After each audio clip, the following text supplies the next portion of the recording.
Let me start by welcoming everyone to this FMH Network Showcase event. I guess everyone's feeling pretty exhausted with Zoom, and it would have been wonderful if we could have had this launch of the networks in person, but such is life, and I think we're all pretty familiar with Zoom. So I'll just briefly remind you to keep yourselves on mute if you're not speaking, and to make sure that your video is turned off. Let me start by acknowledging the traditional owners of the lands on which we're meeting today. In a virtual sense, I'm on the land of the Gadigal people, and I pay my respects to their elders past and present, and also acknowledge the traditional owners of the country on which you are tuning into us from today, and pay respects to their elders past and present. I note that the traditional owners have had a 65,000 year connection with land, water and culture. The order of proceedings for today are, firstly, I'm going to start with a video from our Associate Dean, Indigenous and Strategy, Associate Professor Jason Adler, to say a few words about the 12th network. And then we're going to go through a series of 2-minute thesis competitions from each of the networks. But before we do that, both Duncan and I are going to say a few words. So the First Nations network is a very, very important network to the Faculty of Medicine and Health, and very much connects with the One Sydney Many People strategy of the university. But giving the health flavour to this network, it's really about First Nations people living their healthiest lives, and this reflects our underlying commitment of medicine and health to ensure that people live healthily and live long lives. So that's the subtitle for this network, and I'm going to now turn over to Jason, who actually can't be with us today, but we've got a video to play from him. Walawani Wababui Mianga. Good morning. I'm here to speak to you truthfully, respectfully, and in the best interest of country. I'm Jason Adler, the convener of the First Nations Staff Network. Ours is unique amongst the faculty networks, in its membership, in its purpose, and in the way it's governed. Our network is a key element of the faculty's One Sydney Many People implementation plan, an important initiative in its own right, but also the critical enabler for ensuring the plan's other commitments are delivered in a culturally informed way. Being the change you want to see is an important concept underpinning both the form and function of the First Nations Staff Network. If we truly aspire to a future where First Nations people have a voice in matters that impact our lives, feel free and safe to express our authentic selves, feel we belong and that our contributions are valued, and are empowered to take control of our own lives and experience the sense of hope and possibility that that brings, then it must start with us, right here, right now. This has to be the experience afforded First Nations people working at our university and in our faculty. The purpose of the First Nations Staff Network is to support the wellbeing, engagement and cultural safety of First Nations staff within the faculty. Membership is open to all First Nations staff, bringing together our diverse and collective knowledge and experience in order to create positive change in our workplace. Our network has adopted the values of truth-telling, reconciliation and healing, honouring the diversity of First Nations cultures and promoting First Nations leadership and self-determination. And our terms of reference reflect 3 important prerequisites for successful, high-performing workplaces: safety, belonging, and appreciation. So our network will provide First Nations staff with a safe space to come together and share our authentic cultural identities without fear of negative judgment or bias. It will promote peer support, collaboration, and the sharing of experiences and practices amongst First Nations staff. And it will promote greater awareness and understanding of First Nations cultures across the faculty. Our network will facilitate the development of First Nations-led approaches to the attraction, retention and development of First Nations staff.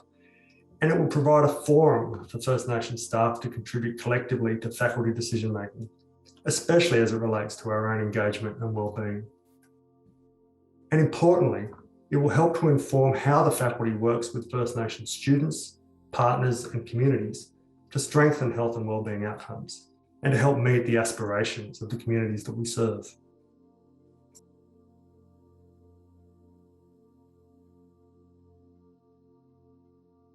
Thanks very much for Jason for making that video and sharing it with us today.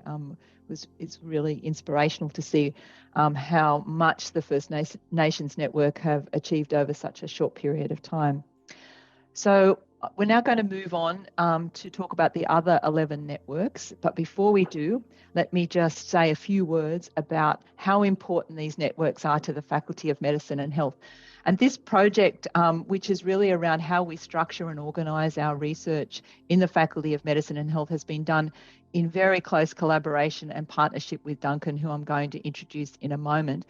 But the idea here was to create flagships, which you've all heard about, and we've had lots of launches of individual flagships, impact centres and incubators as more hardwired structures for supporting research. Equally, and when I say equally, I mean sitting alongside those centres are our networks, which are of equal standing to the flagship impact centres and incubators, but are serving a different purpose. They're fundamentally about creating large networks of people working in areas that are very important to medicine and health and to the well-being of our societies. They're also meant to be led and supported by conveners who are early and mid-career researchers who really want to create those connections with areas that are important to us and to you as members of those networks. So just as with the flagships and the impact centres, it was a competitive process to be identified as a network. And I therefore congratulate all the conveners of the networks who put together applications to seek endorsement as a network, and to therefore be supported by the faculty to develop your own agendas around your particular areas of research. And we hope that some of those networks will spin off lots of different types of arrangements for supporting research, including potentially impact centres or other initiatives. So this is a really exciting moment. I'm really optimistic about what these networks are going to deliver for not only the faculty, but for the university more generally. And it's really pleasing to see how extensive the engagement is with each and every network. It's not just a medicine and health network. All of the networks involve people from across the university, and that's fabulous to see. So without further ado, let me introduce now Duncan Iverson, who really doesn't need any introductions, but I'll introduce him nonetheless. He's our DVCR in case you've been asleep for the last, 5 years. And we're really keen to hear from you, Duncan, to just say a few words about the networks and what all of our research initiatives mean in the faculty to the broader university. Thanks, Robin, and good morning, everyone. And let me also acknowledge that I'm coming to you from Gadigal country here on the Camperdown Darlington campus this morning, and such an important part of who we are as a university, and I know an important part of who you are as a faculty. So, and wonderful to see Jason's video as well. Really terrific to see that network up and running. So look, I just wanted to say three things, and really to begin, and thanks, Robin, for including me in this event, which I'm really delighted to be included in. The first thing is, as Robin said, just to congratulate all of the network leads for the tremendous effort that went into your application and your success in being selected. I know it was a very competitive process, and it was no small achievement to get the networks up and running through that process. So first of all, many congratulations. And as Robin said, it's been a real partnership between the DVCR and the faculty, and it's been a real, not just a pleasure, but it's been really exciting to see the whole framework of flagships, impact centers and networks develop. And I will say this, I actually think the networks, and I didn't say this at the other launches, but I think the networks are actually probably where a lot of the coolest and most dynamic action will be over the next few years, because you really do represent the emergent and sort of new ideas coming forward and being developed over the next little while. So I'm really delighted that we're able to support the networks at the scale that we're doing in this scheme. So I'm really looking forward to seeing what you do over the next little while and how it then connects to other initiatives across the university. Look, the second thing I wanted to say was, how does this, Robin said, how does this fit into the way we're thinking about research at Sydney? And some of you have probably heard me say this before, but one of our greatest challenges at the University of Sydney is how do we actually harness the extraordinary breadth and depth of our research in really impactful and dynamic and also strategic ways? And I think the answer to that is we constantly have to look at how we build communities across different disciplines and across different schools and indeed across different faculties. And if you think about it, we now have a really, I think, developed and maturing structure. We have our multidisciplinary initiatives, we have faculty-led multidisciplinary centers. And now with this structure that Robin and the team have introduced, we have a new layer of integrated academic communities focused on really deep scientific questions or problems that the communities we serve really care about. So I see this as a really exciting layer to that fundamental challenge, which is how do we harness the breadth and depth of our work in ways that provide benefit to not just Australia, but indeed the world. So the networks that are being launched today, I see as a critical part of that challenge for our university, and one that I know Robin and the other deans and the MDI directors and the other sort of DVCs are really committed to.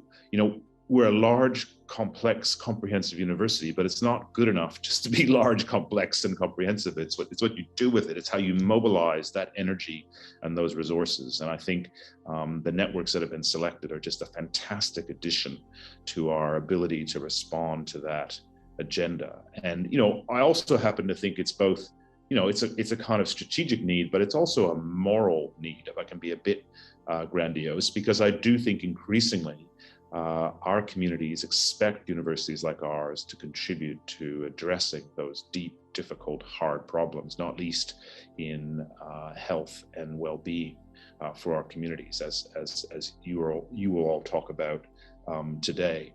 And then the final thing I wanted to say is another really important thing that creating new academic communities does is create environments for our emerging researchers and emerging scientists to grow and develop. And I'm really delighted that this is an important part of the network scheme. And you'll see we'll be announcing our new SOAR Fellows probably in a couple of hours. And there's been a terrific outcome for the Faculty of Medicine and Health, as you'll see. But the networks provide a really fantastic environment in which our early career and mid-career and emerging scientists and researchers can develop the peer networks and relationships that will kind of supercharge their careers, and as a result, hopefully supercharge the impact of the university in the process. And I also think, I hope that it creates an environment in which they too then want to step up and lead groups and teams of researchers who want to work in this really deeply collaborative way. So it's a fantastic event to be involved in. It's a great achievement on the part of all of you, and I'm really looking forward to seeing the flourishing of the networks and watching them evolve and develop over the next little while. So congratulations. Back to you, Robin. So thank you very much, Duncan. We appreciate you joining us today. We know it's a terrible time of year. There's so many things happening at speed. So it's great that you could join us today. So we're going to run through now 2 minutes for each network convener to tell us about what they're doing and why they're doing it. And we're going to launch with Professor Meredith Makeham, is going to talk about the Community and Primary Healthcare Network, and she's the convener of that network. Over to you, Meredith.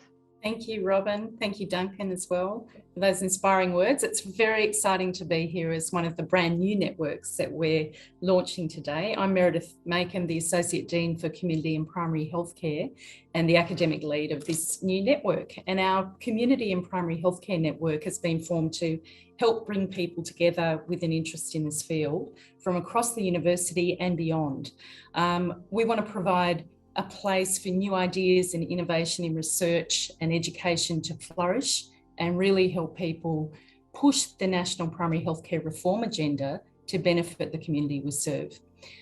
We have a network leadership group with some great expertise from our schools and centres and from key external partners like Health Consumers New South Wales and 3 of our large primary health networks. We also have rural and First Nations expertise and want to ensure that equity of access to our network and all of our events and initiatives is a key priority. Now, the University of Sydney is actually currently the top performer within the group of 8 universities in being awarded research grants relating to the field of primary healthcare. And we also offer the broadest range of healthcare professional degree courses of any university in the country. Those graduates will work with the key primary healthcare principles that we've embedded in our teaching philosophies and programs. Primary healthcare is universal healthcare, holistically addressing all of a person's healthcare needs from birth to death, and in all healthcare settings, including the community. Its principles include equity and empowering people to actively participate in healthcare policy and service design. And so I really welcome and encourage you to take a look and become a member and get involved in the work we hope to lead with our new community and primary healthcare network. I think I got it into 2 minutes, Robin. How'd that go? All right? Excellent. And I think the key thing there that Meredith mentioned, which is really important for people to know, is these networks are not exclusive. Like, you don't have to sign up your life to Meredith's network and then not be able to join Martin's. You know, you can be quite promiscuous here. You can join lots of networks and be part of lots of different initiatives. So I think the big message for people is join a network if you think that this is your passion. Okay, I think passion's a good word to use to introduce Professor Anna DeFazio, who is leading the Cancer Research Network, which is more established, I think, than some of the others. But Anna, over to you next. Thank you, Robin, and thank you, Duncan. Look, I'm delighted to be at today's opening representing the Cancer Research Network, or CRN. As Robin said, the CRN is a well-established network. We were established in 2006, and we have over 1,000 members distributed across 6 faculties, mainly in FMH and science, but also including members in engineering, FAS, business and law. So cancer continues to be a major burden on individuals and on our society. There are over 1 million people in Australia today currently living with or who have lived with cancer, and over 400 people are diagnosed every day. So research across all domains has resulted in substantial declines in mortality across most cancer types, with the 5-year survival now approaching 70%, up from 50% about 30 years ago when I first started in cancer research. This is truly a remarkable achievement. However, with our aging population, incidence will continue to increase, and the gains made in cancer are not shared equally. Incidence and mortality are higher in Indigenous Australians, in rural and remote regions, and among the socio-economically disadvantaged. In addition, we're bracing for the impact that COVID is having on cancer diagnosis and treatment worldwide.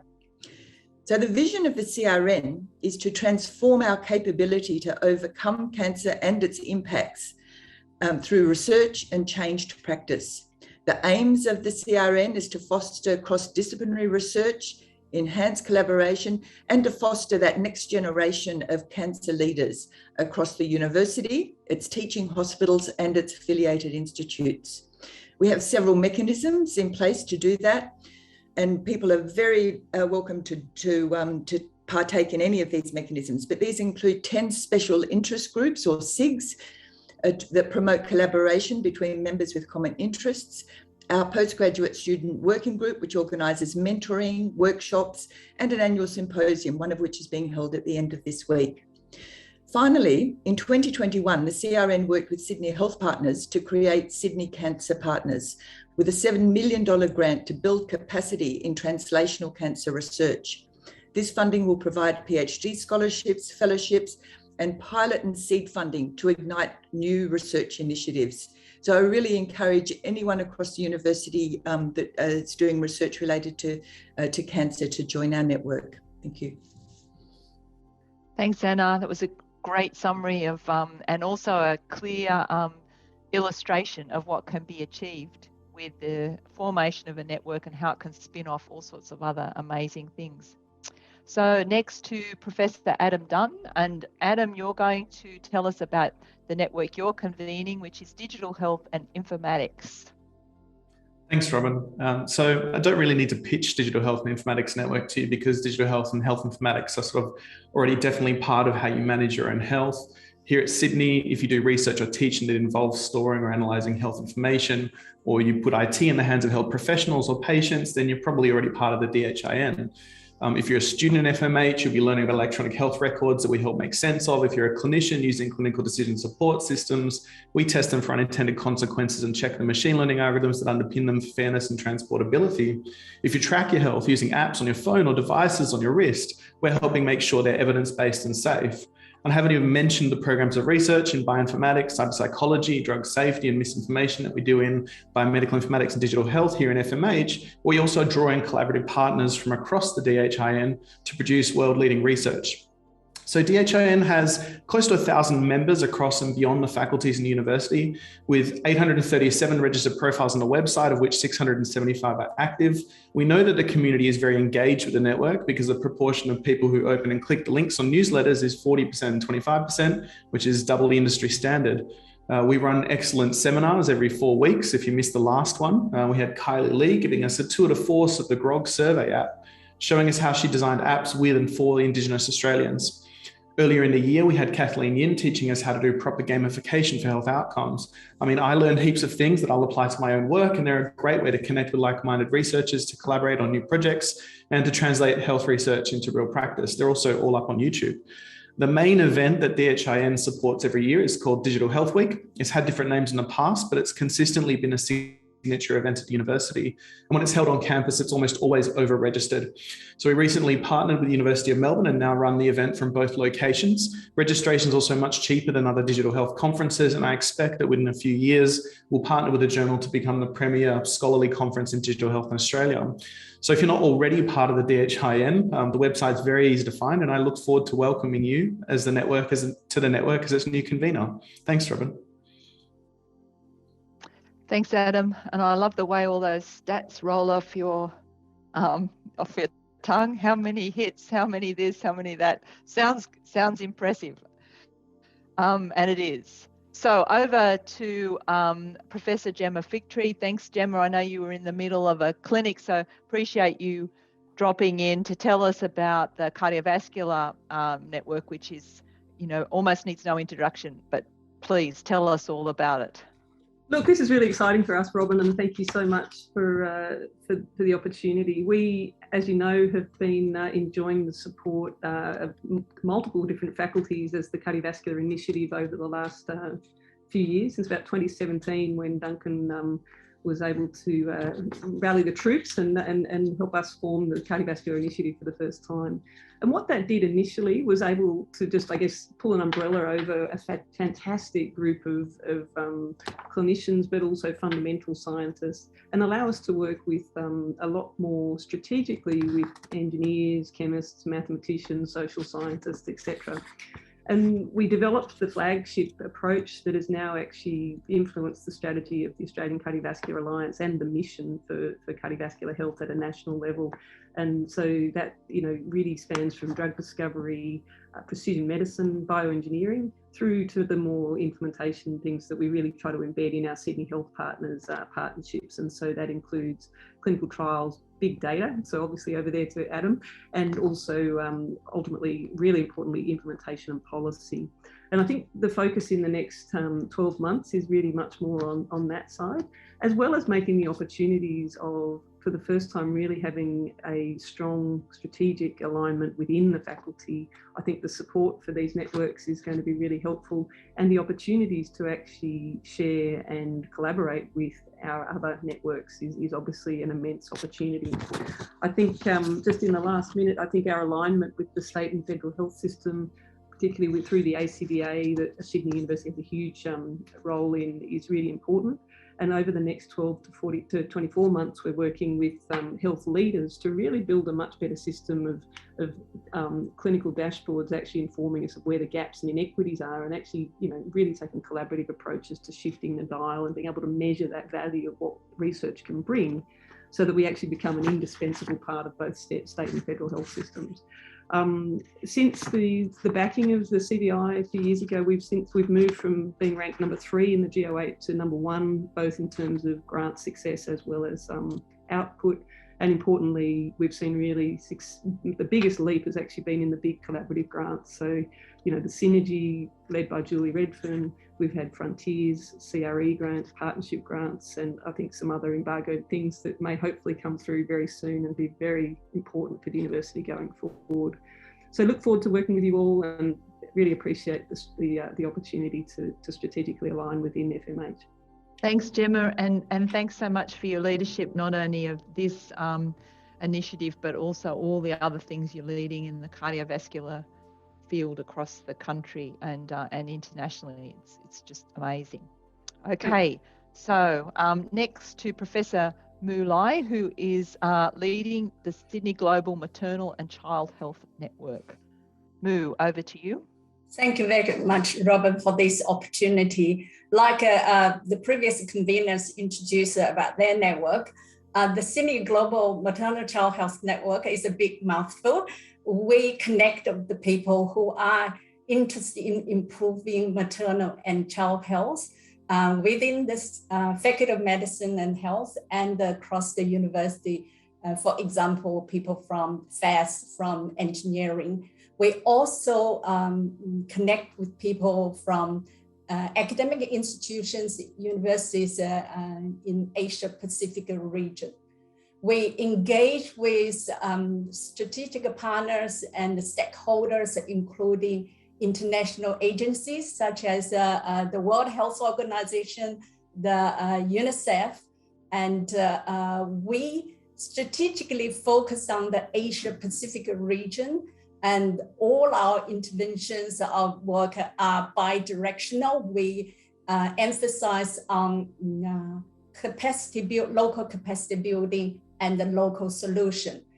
So the reason we focus on Asia Pacific region, we want to achieve a bigger impact in our region.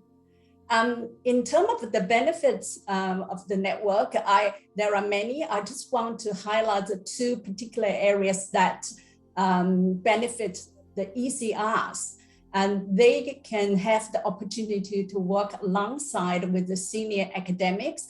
And there are 2 opportunities to be on the grant application. There are actually a couple of PhD students are CIs in a number of successful NHMRC grants, and also opportunity to highlight their research. Currently, we are producing a podcast series. We're featuring 5 ECR's research achievements. In terms of how to get involved, of course, we, like Robin highlighted, a lot of our members, not just working within our network, they CROCs such as the Vienna Study Center, the Sydney ID, and so on. So we are connected with other networks. And if you have any research idea, looking for a research partners, please do reach out to us. So finally, I'll just invite you to visit our website. Thank you. I don't know if my time is up, but thank you very much for the opportunity. It's fantastic work. So thank you for particularly the reaching out to the Asia Pacific region, and hopefully other networks will, who aren't already, will engage in that same way. So next speaker is Professor Angus Dawson from the Sydney Health Ethics Network. Angus, over to you. Thank you very much, Robin. Good to be with you today. So the key aim of our network is to encourage discussion and debate around ethical issues across the whole of the broad area of health and healthcare. We're particularly focused on thinking about influencing and improving health policy and practice, the health system, patient care, and individual and collective well-being. We do this through facilitating interdisciplinary connection, through creating a supportive environment to enhance and develop existing skills and capacity for everyone interested in ethics research, teaching and engagement, related to health across the faculty, the university, and the wider community. We have a diverse range of interests that cut across all activities within the faculty within our group, including a focus on clinical ethics, research ethics, public health ethics, the ethics of genetics, genomics, and biotechnology, reproductive ethics, professionalism, qualitative work related to health equity, health humanities, arts and health, innovation, integrity, conflicts of interest, mental health, ethics of big data and biobanks, etc., etc. And basically our group uses a range of methods drawn from humanities, social science, and legal traditions. And we see our role as really reaching out to the rest of the university and building upon key connections that we have already established. We build upon over 20 years experience of work in this area. And in 2022, our priorities are very much built upon moving to the next level in activities that we've already established. So we have a weekly seminar, a fortnightly podcast, a monthly journal club, and every other month we have a clinical ethics masterclass. And each year we have the Miles Little Lecture and a research showcase, which has a particular focus on supporting HDRs and ECMRs. And in 2022, we've got a particular focus on working with people who wish to apply for grants in the area of ethics. We have people within our team who are funded by NHN-MRC and ARC, and we want to contribute and support to those that want to work in the area of ethics. You can hear more details about the range of activities within our network tomorrow between 10 and 12 o'clock. We have a session which I'm sure has gone into the chat. And basically, whatever you do, we're certainly within the Faculty of Medicine and Health, it will definitely raise ethical issues. So please, if you don't already engage with us, reach out to us, sign up to join our network, and I really look forward to working with you all in the future. Thank you. Thank you very much, Professor Dawson. The network is represented by convener Dr. Nicole Rankin, the Academic Implementation Science Network. Take it away, Nicole. Great. Thanks, Martin. Good morning, everyone. My name is Nicole Rankin. I'm convener of the network and also the director of the Implementation Science program at Sydney Health Partners. So the purpose of the academic network is to build capacity in implementation science. Implementation science is a relatively new discipline that's the scientific study of the methods to promote the systematic uptake of research findings and evidence-based practices into routine care. So the outcomes are very much focused on improving the quality and effectiveness of healthcare services. And the discipline is very focused on studying what influences healthcare professional and organisational behaviour and how to change behaviour. And this is all done in the context of very complex health systems that are unpredictable, disruptive, and have many moving parts. So if I had to summarise what implementation science is, it's the how to change behaviour and how to upskill people in the tools to create change. So our network is focused on building capacity in both academic researchers and more broadly in health services. And we do this by engaging with our local health districts, with primary care, and indeed with engaging with all health professional disciplines, recognising that many of the professions, like nurses and allied health professionals, are often the implementers in practice, and they need upskilling in research skills as much as our community is here at the university. So our network intersects with all of the other networks that you're hearing about today, because we have so much to offer everybody in terms of learning how to implement more effectively and to ultimately improve patient outcomes. So the benefits of our network is to engage and to participate in activities like our annual conference known as ISHCA, which Sydney Health Partners has just hosted recently a couple of weeks ago, where we had over 70 speakers from across Australia and internationally. And for the first time, we featured our EMCRs presenting their research in concurrent sessions, which has been a great opportunity to engage our membership. In 2022, our leadership group and our EMCRs will deliver a bi-monthly education program to support members and upskill in implementation methods, and to also think about how people can grow their collaborations so that their research has real-world application. Our website, which I'll show in just a moment, includes a resource hub where our members can access the latest publications and also find collaborators who they want to work with in their area. And it's a very simple process to join. There's no cost, of course. And as you can see here on the screen, there's a website here. You can be part of that broader community of practice. We've got over 560 members currently. And next year, one of our activities will be to update that website function so that the Implementation Science Network membership can be more precisely distinguished from that broader community of practice. Thank you very much. Martin, before I lose you off the end of that treadmill, let's hear about the Sydney Clinical Imaging Network. Thank you, Robin. So clinical imaging is, or the Clinical Imaging Network is primarily focused on the human imaging that we do in the clinical scenario using machines such as X-ray, MRI, CT, ultrasound, nuclear medicine imaging with PET and SPECT imaging.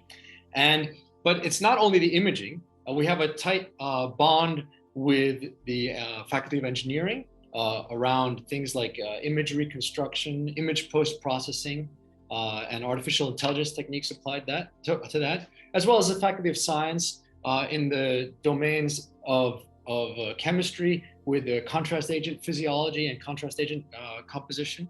So there's a broad cross-faculty collaboration inherent to what we do in imaging research. There is, we have had some successes. The Australian magazine just ranked us at Sydney Uni as #1 nationally in imaging and radiology on the one hand, and in nuclear medicine imaging on the other hand. And that we're proud of, but that should be seen in light of some greater challenges relative to the rest of medicine. And we talk about, in the field of radiology, a global crisis of academic radiology because of the increasing, constantly increasing burden of the clinical throughput that is put on us by the utility of imaging in the hospital systems. And that is sort of overtaking the growth and the growth of the academic side of research in the imaging space. Churchill would have said, let's not let a good crisis go to waste. And the Sydney Clinical Imaging Network presents that sort of solution, if you will, to encourage and bring together the people from the academic side, from the clinical side, across the different aspects of imaging. And we encourage you to join us. We just started.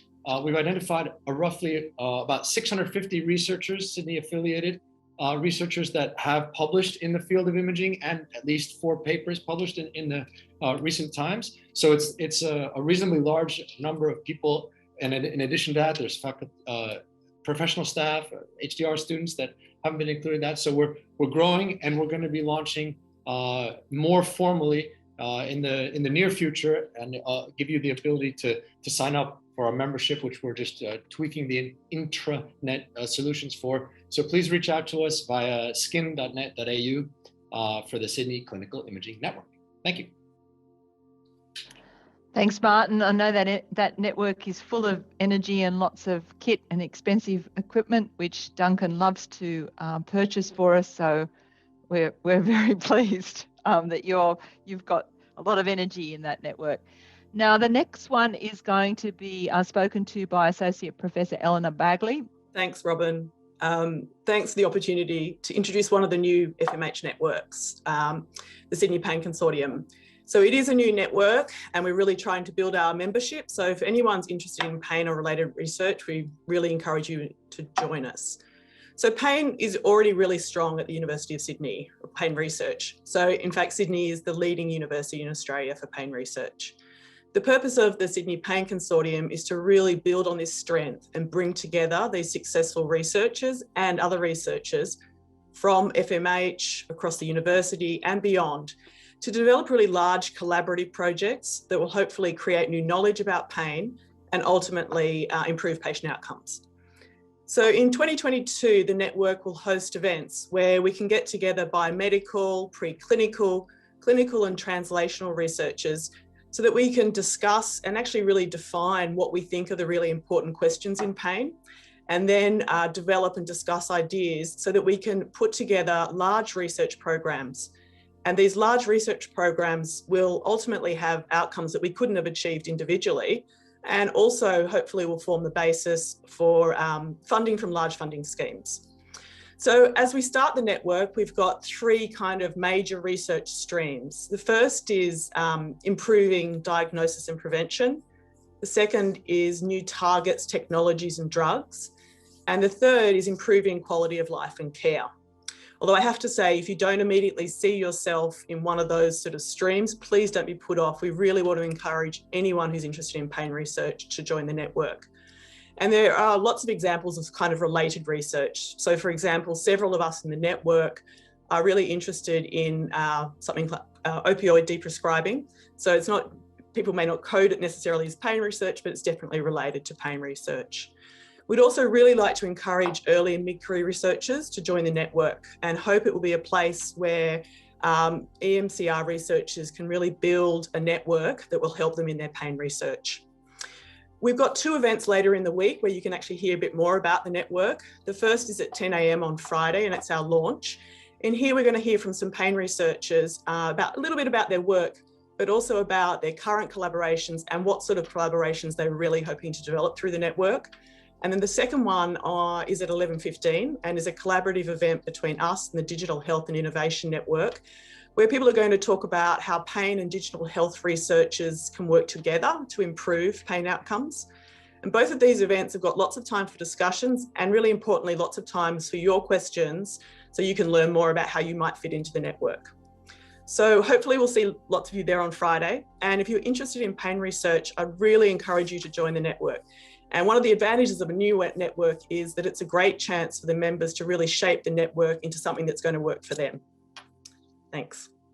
Thanks very much, Eleanor. And I think if people don't understand how important this work is, I'd encourage you to look at the documentary called Crime of the Century that's just come out.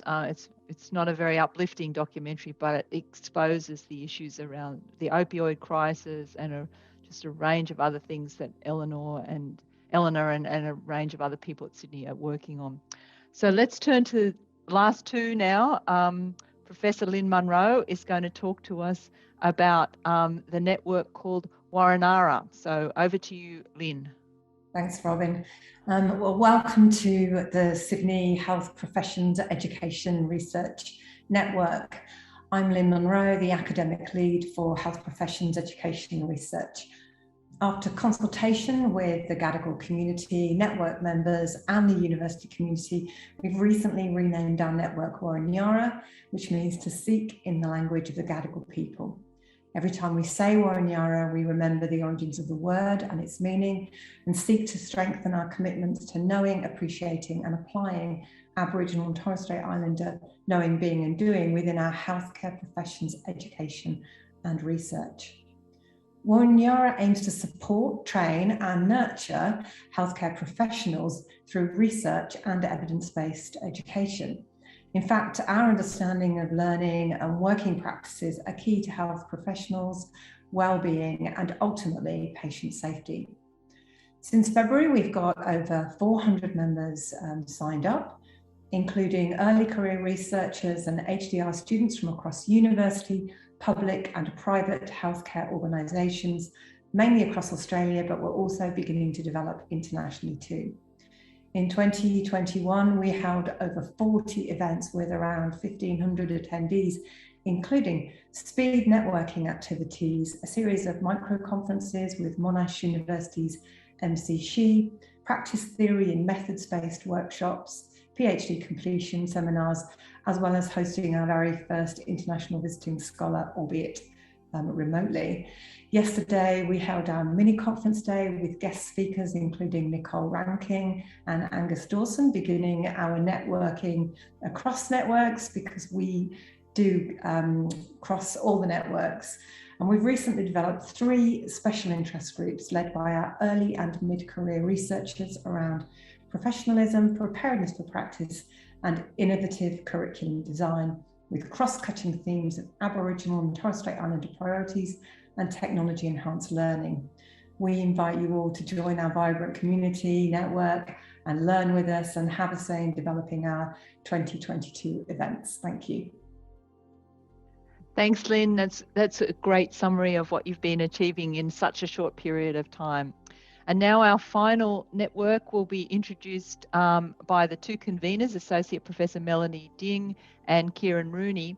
And this network's aptly titled SPARTAN, which is the Sport and Physical Activity Research Network. Over to you, Melanie, and also Kieran. Thank you very much, Robin. Welcome to SPARTAN. Whether or not you are consciously thinking about it, physical activity or the lack of it, hopefully not, is an important part of your life. Regular physical activity is an antidote to the prevention and management of many chronic conditions, such as heart disease, diabetes, and cancers. And I can already see a lot of overlap and cross-sections with the other networks here. Physical activity and sport research encompasses a broad spectrum of energy expenditure, from sedentary behavior to high-intensity activities. So at the population level, our research questions span from how to get couch potatoes off the couch to how to prevent injuries and optimize performance for elite athletes. So SPARTAN is by design transdisciplinary, because we're sitting at the sweet spot between medicine and health and sport and exercise. So from the physical activity side, we represent a broad range of research endeavors from disease surveillance, epidemiology, behavior science, and policies. And we work with stakeholders from various sectors, such as transportation, education, and sport, to ensure that everybody has the right and ability to participate in physical activity. And my wonderful colleague, Kieran, oversees the sport part of SPARTAN, and it's my absolute pleasure to introduce Kieran. Thanks, Melody. Hopefully no pressure at all there. Thanks for the handover. I think it's important to note as well that our coming together was a great inspired suggestion by the FMH Network Committee as well, to bring us together in this world, because elite sport, most of us start thinking about work we do to make people fitter, stronger, faster, but we also need to acknowledge that elite sports place in community is either to inspire others into physical activity, but also can be our first steps into the damage and injury that we carry through our aging years and into our metabolic health areas. And that's really what we like to acknowledge, as much as we've had a number of academics working for the last few decades already to give the University of Sydney a QS ranking of 2 in the country and 3 in the world for sports-related subjects. We also lead some of the research into understanding how elite sport can act as that inspiration and what we can learn about using athletes to understand better what we do to the community.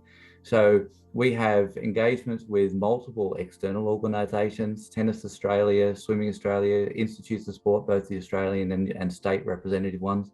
Our academics have also worked internationally with Football Federation UK, as well as the American baseball teams and NFL. So we're quite widely networked, and what we hope to establish with this network, but more broadly across the university, is find everybody who's working in that area and see what we can do to better facilitate a more collective approach to what we do and see what better enhancements we can have for the society. Thank you, Kieran, and thanks, Melanie. It's a fantastic network, and it's wonderful that you've sort of merged two themes that were, as you say, moving in parallel, are now intertwined with each other. So that includes our introductions to the 12 networks. I don't think anyone could have listened to the last 40 minutes and not felt inspired around what's going to be achieved, what has been achieved already, and what will be achieved over the next few years with all you great people leading these amazing research initiatives, and also the development of the staff that are part of these networks. It's so impressive already to see how many people are connected with other organisations more broadly within the university and outside the university. So well done, everyone. As Duncan said at the outset, this was a pretty competitive process. So you've already obviously demonstrated how much you can achieve, and we're looking forward to seeing that come to a realisation over the coming years. Everyone have a great Christmas.